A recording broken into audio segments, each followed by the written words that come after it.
আজকে 7 মে একটা ঐতিহাসিক দিন।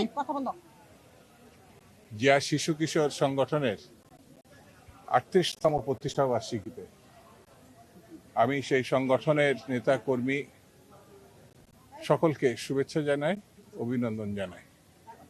এই সংগঠনে যারা প্রয়াত হয়েছেন আমি তাদের মাগফিরাত কামনা করি।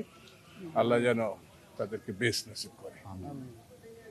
এই সংগঠন এরশাদ বিরোধী আন্দোলনে ভূমিকা পালন করেছে। এই সংগঠন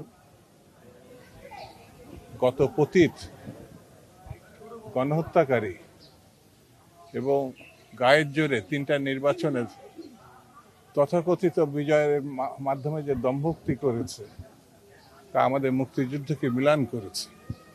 আমাদের গণতান্ত্রিক আন্দোলনে যারা শহীদ হয়েছে তাদেরকে উপহাস করেছে।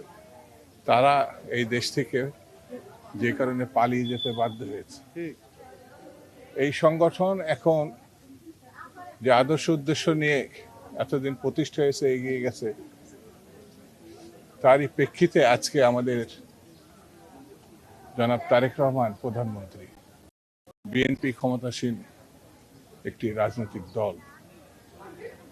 আমরা মনে করি বাংলাদেশের সাহিত্য সংস্কৃতি সঙ্গে গণতান্ত্রিক আন্দোলন, গণতন্ত্র প্রতিষ্ঠা, তার সঙ্গে যে অঙ্গাঙ্গিভাবে এই সংগঠন যুক্ত, সেই সংগঠনের মধ্য দিয়ে যারা শত শত নেতা কর্মী তৈরি হয়েছে এবং বিভিন্ন পর্যায়ে বিএনপির সঙ্গে সম্পৃক্ত হয়েছে।